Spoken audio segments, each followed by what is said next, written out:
So I think Toei Animation have decided on their own that they're going to make Rebecca the Lucy Hartfilia of One Piece. I mean, like, they decided, I think, that they're just going to make her be this fan service target with all the filler that they're doing as far as the in-canon Coliseum fights that they're having, because there could have been so many more times that they could have added in-canon filler fights or whatever, but we just consistently see Rebecca fighting these scrubs, and it's like her jugs are 10 times the size of they are in the fucking manga, and ultimately it's like, oh yeah, well, we have some cute half-naked gladiator chick. We're just going to keep on stuffing tons of filler to fill in the gaps between the anime and the manga. That's really how I felt about Rebecca with this week's episode and many of the episodes that have passed in this arc.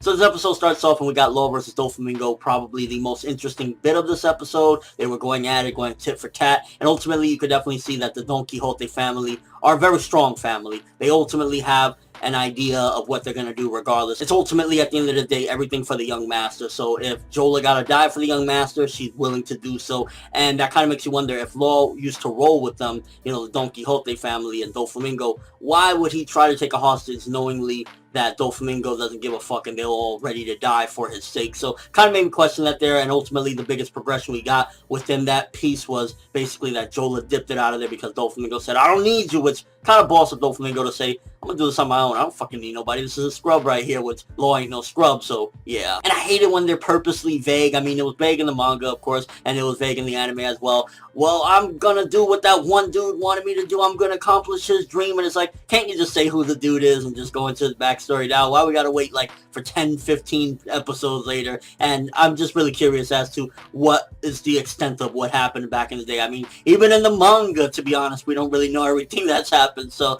yeah, that speaks a lot about how long we're gonna have to wait to find out everything that happened in the past. And to be honest with you, this episode, not all that much really happened. We find out that Doflamingo was drowning people if they weren't violent enough in the Coliseum, and pretty much for the most part what we know already, he's a fucking asshole, and he's been an asshole for a long time. The animation in this episode in many different parts was absolutely atrocious. There was times where I'm like, oh my god, they look like Flash animation. They're just like, even when she's on the horse, it's like when Violet was, you know, on the horse going towards wherever the hell she's going, it's like the animation sometimes just looks so bad, and it's unfortunate that Toei Animation does this when One Piece is probably one of the most popular anime of all time, and yet like Doflamingo's moving his hand and it just looks like a Flash animation instead of being, you know, fluid or anything like that. It's like, oh my gosh, sometimes I just really question what the hell Toei is thinking. I know they think in their minds, we can do whatever we want, we're still going to get millions of people to watch, but when it comes time to buying those DVDs and Blu-rays in Japan, let's see who's going to buy that Flash shit. Just saying. And I think the biggest piece of progression that we got in this entire episode is Bartholomew heading over to go get Luffy for Zoro. I mean, it was funny and it was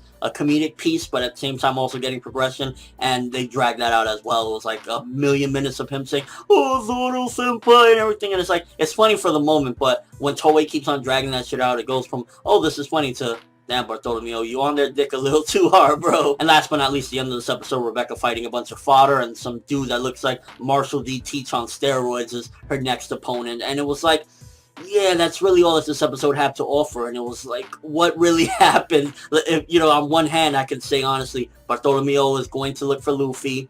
Jola left. She hightailed it out of there. Law talked a little bit more about this person that he wanted to accomplish their dream or whatever.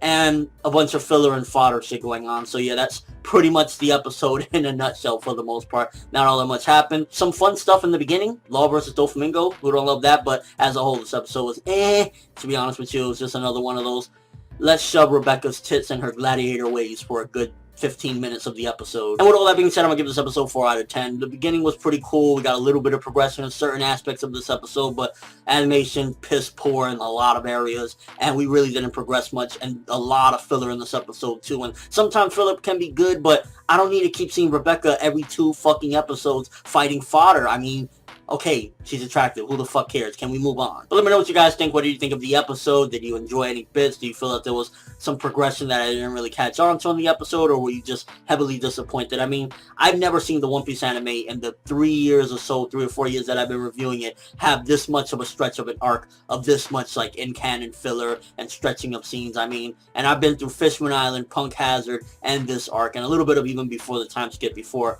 Fishman Island, and this is hands down one of the biggest times that I've seen them stretch and slow pace and put in canon filler of anything that I've reviewed. I mean, yeah. And your overall thoughts of the episode, but that's all I have for this review. Thanks for watching. Hope you enjoyed. If you liked anything I had to say or enjoyed the video, drop me a like. I'd greatly appreciate it. And if you haven't subscribed, if you could do so as well, that'd be awesome. I'm Finette World, and as always, people, have an awesome day. So I think Toei Animation have decided on their own that they're going to make Rebecca the Lucy Hartfilia of One Piece. I mean, like, they decided, I think, that they're just going to make her be this fan service target with all the filler that they're doing as far as the in-canon Coliseum fights that they're having, because there could have been so many more times that they could have added in-canon filler fights or whatever, but we just consistently see Rebecca fighting these scrubs, and it's like her jugs are 10 times the size of they are in the fucking manga, and ultimately it's like, oh, yeah, well, we have some cute half-naked gladiator chick. We're just going to keep on stuffing tons of filler to fill in the gaps between the anime and the manga.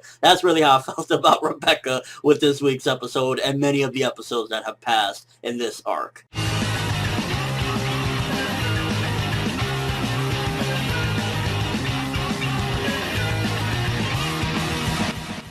So this episode starts off and we got Law versus Doflamingo, probably the most interesting bit of this episode. They were going at it, going tit for tat.